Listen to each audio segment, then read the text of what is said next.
So before I even start with the first point of the video, I want you to make a list right now or comment below what you plan to get done over your break. And I'll ask the same question towards the end of the video to see how it changes. But anyway, I'm Salim, I'm a med student, and I've done an undergrad and postgraduate degree, and I enjoy doing a lot of different things. So I'll go through 5 practical points to help you do more during your break. So to start, I have a question. Do you remember what you accomplished last summer? This isn't meant to be an attack, but a lot of people find it difficult to remember what they got up to besides scrolling on their phone or watching TV all day. And that's partly because they aren't used to having free time, so they don't know how to spend it. So what you should do is have a balanced variety. I'm not asking you to spend all day every day working on something, because trying to do too much during a break is what causes people to burn out and then give up completely. So you don't need 10 goals for your break.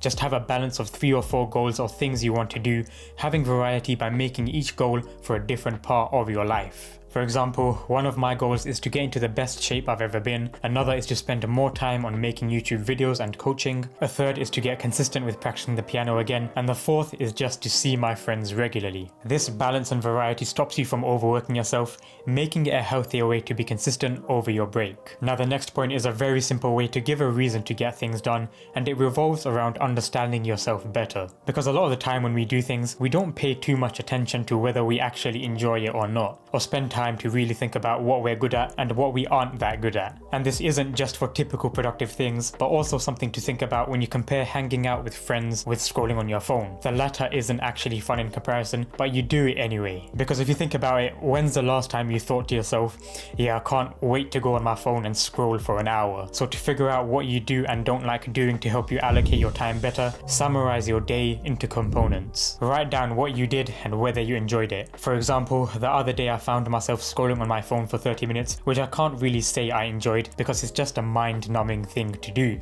And I realized at the end of the day that I could have very easily just gone for a short walk with a friend or just played with my cat, and I know I would have preferred them both. And sometimes this might be realizing something else, such as feeling that you don't enjoy hanging out with certain friends of yours and prefer another group of friends instead, or much prefer to spend time alone. Writing this short daily summary helps with introspection so that you actively focus more on what increases your energy, giving you an incentive to do them and avoid things that take energy away. And now I have another question. Do you find it difficult to feel motivated over a long break? Usually over summer, most people aren't up to much besides relaxing or going on holiday, and what you see is usually what you try to fit into, so it's easy to end up being similar and not be productive with your time. But what does help is making sure to have healthy content and competition, and there's 2 parts to this. The first is that if you're finding it difficult to physically do things such as read or go to the gym and find yourself stuck on consuming content, then try to watch a few things that are helpful to you. For example, I'm trying to understand business and marketing better, so when I feel a bit lazy, I watch videos where I can gain some knowledge to apply later without putting much effort in now. For you, this might be watching educational videos or listening to a podcast or audiobook. The second part is about having healthy competition, and that revolves around having things that can inspire you to do more. And that's generally done by having a friend of yours to be an accountability partner, but there's a specific way you can do this. At the end of each week, share your screen time with a friend and see who got the lower amount and what progress you've made on your goals. This makes it a competition to see who can get the lowest screen time or do the most,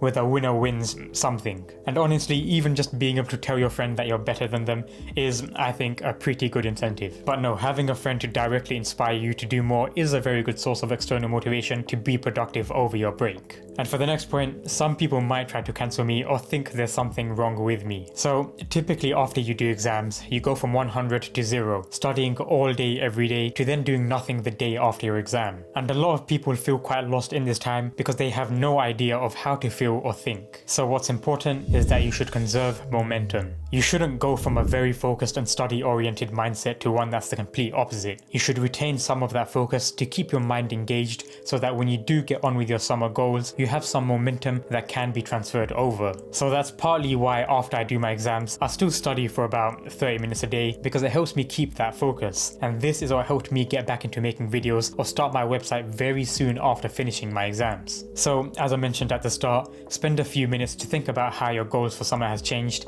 and leave a comment below of your updated plans. And now the final thing is that even when you have a perfect plan and goals set out, you might find it difficult to start working hard. And that can easily get you into this negative cycle of having a list of things to do but no progress being made because you keep procrastinating. So in this video here, I talk about how you can immediately stop procrastinating and get on with what you need to be doing. So click the video to learn more.